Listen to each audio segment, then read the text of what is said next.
একটি খবরের প্রতি দৃষ্টি আকর্ষণ করছি।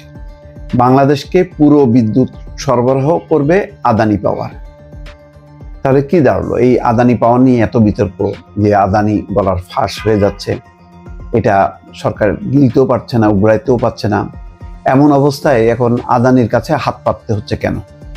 এটা হলো একটা প্রশ্ন, গুরুত্বপূর্ণ প্রশ্ন। তার মানে কি বাংলাদেশ কি আটকে গেল, নাকি বাংলাদেশ রাজনৈতিক কৌশলগত কারণে ভারতের যেই আকাঙ্ক্ষা বা দাবি সেটা পূরণ করে নিল, অর্থাৎ আদানিকে আর ঘাটাঘাটি করলো না? আদানিকে নিয়ে ঘাটাঘাটি করলে ভারতের সাথে সম্পর্ক নষ্ট হবে, এই চিন্তা করেই কি সরকার শেষ পর্যন্ত মেনে নিল, বা এরকম ক্ষতি স্বীকার করেও? বিষয়টা আমার ভেতরে একটা প্রশ্ন। যদিও এটা ঠিক যে যে পরিমাণ বিদ্যুৎ ঘাটতি হচ্ছে সামনে, তাতে বিদ্যুতের দরকার, সেই কারণে হয়তো সরকার চিন্তা করছে। কিন্তু এটা একটা বিতর্কিত, মানে আদানির এই পুরো পাওয়ারটা যে বিতর্কিত, এবং এই চুক্তিটা যে একটা কঠিন চুক্তি, এটা বাংলাদেশের হজম করা যে যথেষ্ট কঠিন, এটা বলাই বাহুল্য। আর এটা সবাই জানে যে শেখ হাসিনা আদানিকে খুশি করতে চাইছে, মানে মোদিকে খুশি করতে চাইছে। মোদির সাথে আদানির একটা সম্পর্ক নিয়ে ভারতীয় পার্লামেন্টে পর্যন্ত আলোচনা।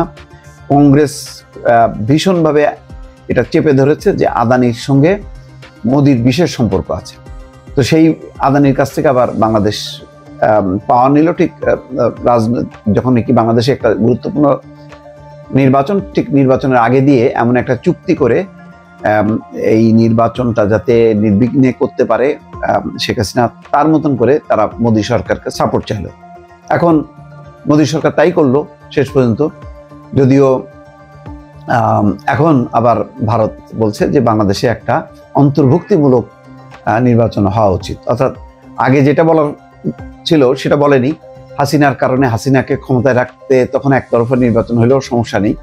এখন আবার মানে ভারতের চিন্তা যে কিভাবে আওয়ামী লীগকে সাথে করে নিয়ে বাংলাদেশের নির্বাচন প্রক্রিয়া বা যাত্রা শুরু হবে। যাই হোক, আসি খবরে।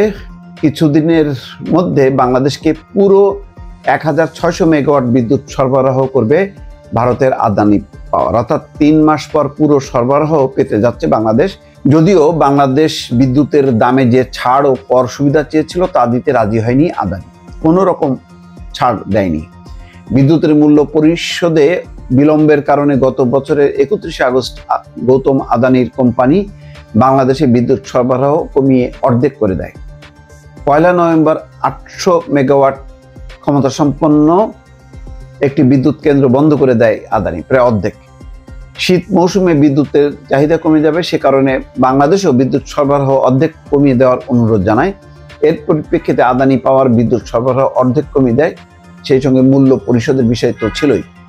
বার্তা সংস্থাটি নাম প্রকাশে অনিচ্ছুক দুটি সূত্রের উদ্ধৃতি দিয়ে বলছে যে গ্রীষ্ম মৌসুমের আগে বাংলাদেশ পাওয়ার ডেভেলপমেন্ট বোর্ডের অনুরোধে আগামী সপ্তাহ থেকে পুরো বিদ্যুৎ সরবরাহে রাজি হয়েছে আদানি পাওয়ার। ঝাড়খণ্ডে অবস্থিত আদানি পাওয়ারের এই কেন্দ্র থেকে কেবল বাংলাদেশেই বিদ্যুৎ সরবরাহ করা হয়।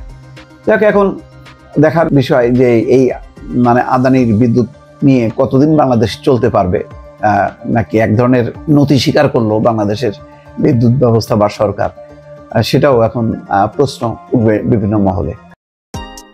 Subscribe to my channel.